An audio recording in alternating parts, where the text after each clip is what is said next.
Hello, this is I'm So Cutie, and today we're going to be talking about Blurple and why I believe it might be the best deck in the format currently. I have played, if I could show you I would, I've played probably close to 90 games on Lord Canito now. I had a day off of work and school, so I grinded almost 50 games on almost a huge variety of decks. And Blurple is one of them, and Blurple is a deck that I keep running into almost every day. And I'm pretty sure that it is going to be best deck in format. And I just wanted to come on and talk to you guys about why I believe that is, why I believe you should run it, why I believe you shouldn't run it, decks to beat it, and kind of breaking down to you why. Like, you might ask yourself, I don't want to play this deck. This is bad. It should just lose to this. But I want to break that down and put that all in perspective, right? So it's consistency. I'm going to go through 3 lists. Poisonous put out a bunch of YouTube videos and lists. Like, this list is what you're going to see every single time, right? He doesn't have the cheap 1-drop slots like Rafikian, the Royal Guard, but you have the Belle, the Elsa, Ursula, Hades at 4, the Monstro, everything on the top end to basically just play the game at the top and have a crazy amount of draw, right? Forbidden Mountain, same thing. Cheap 1-slot slots to aggro control, the Scrooge for the mirror, the Bells at 4, the Hades at 4, the Monstro. Just all these cards that you keep seeing all the time. Frank Karsten, a DLC winner, kind of the same thing. Sure, he has like this kind of like Anna Elsa synergy going on, but you see the 4 Hades, you see the 2 big Elsa, you see the Belle, you see the Iago, you see all these cards that are kind of just shared between all the lists.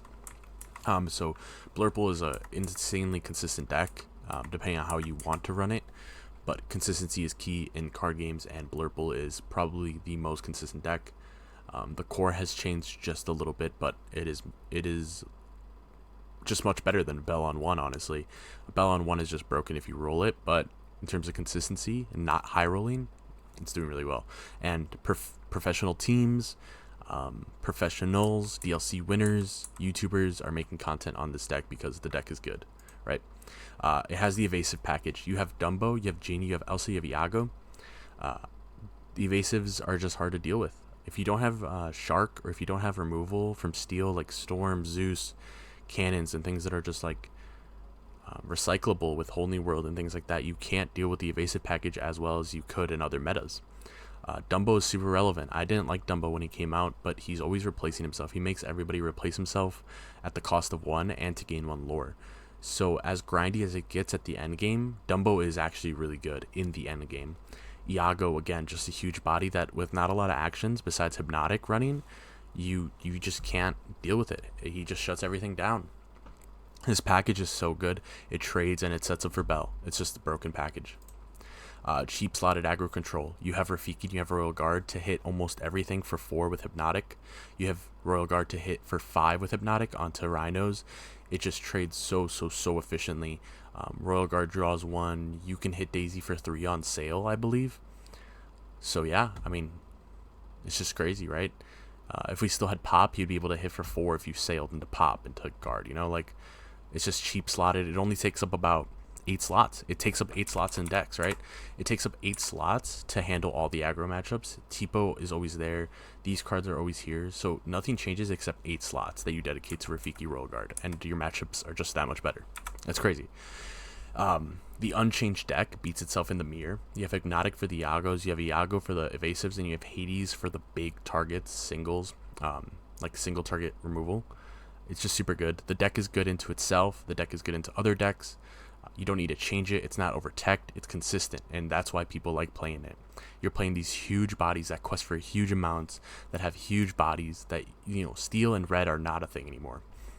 A thing of the past. Blurple is just abusing that right now in the meta, the first wave of the meta, and that's why it's so good.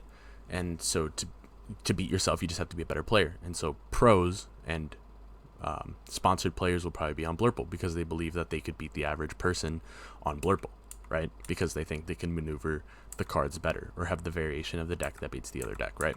Or just draw better, right? Single target removal and purple splash. Removal is super hard to come across in this meta.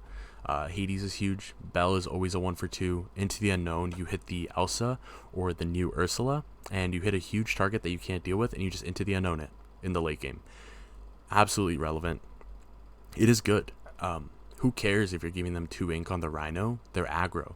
And at the end of the game, at the end when you're at 7 ink and they're at 10 ink because you kept inking them, all your cards kill their standing up cards, right? It's super good.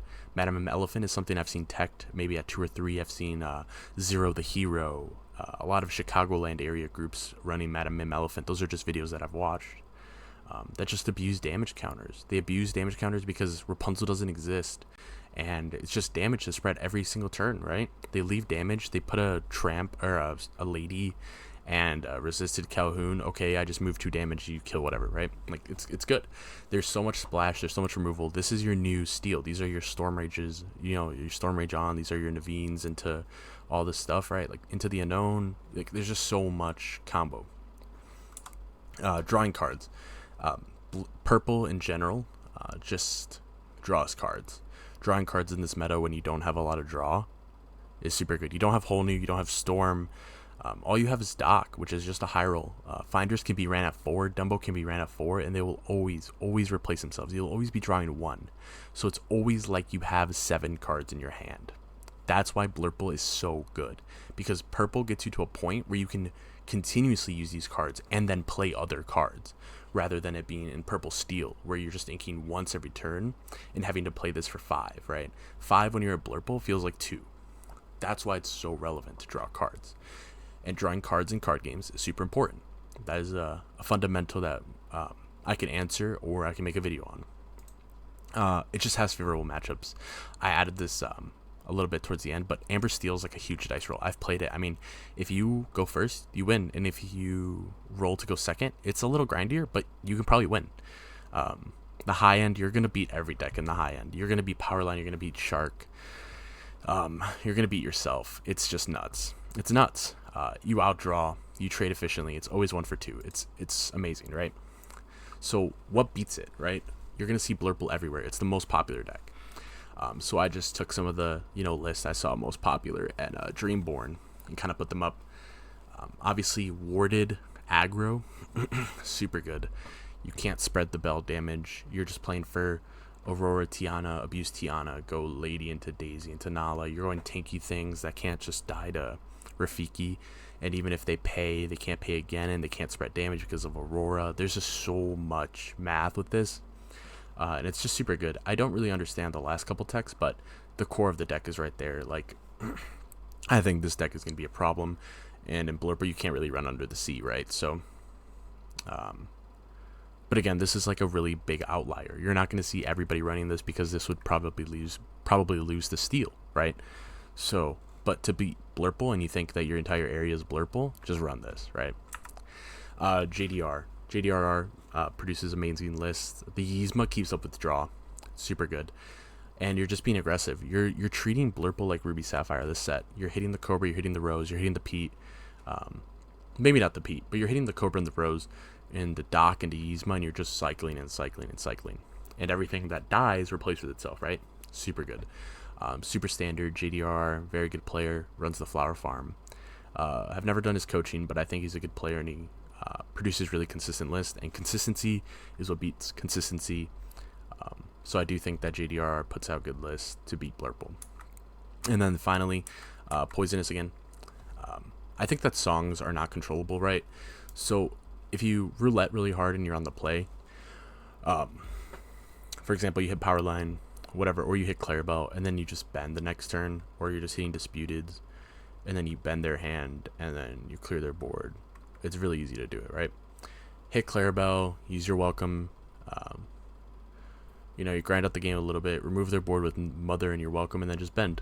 And then your red removal just kind of keeps you alive for a little bit. This could be green-blue. I didn't add it to the list, but green-blue, the Singapore list, is actually really good. Still. Same reason why Blurple list runs Scrooge McDuck. A really tanky body that would trade out with everything. But again, green-blue can race kind of to its B prep, because Blurple needs its hand, right? As much as it can replace itself if they don't establish Dumbo. If you strip their hand, they're going to lose, likely. So green-blue is also really good, because it's really aggressive. It has a really good bottom end, but its top end kind of counters Blurple. And I should have added that list, but I did not. So yeah, I just wanted to quickly break down Blurple for everybody. I wanted to post a video, and just break it down and tell you guys why this deck is going to exist, why it's going to exist in the first wave likely of any major tournament, and what you can do to beat it, what you have to keep in mind, why they play certain cards. And yeah, thank you for tuning in. Let me know your thoughts on Blurple.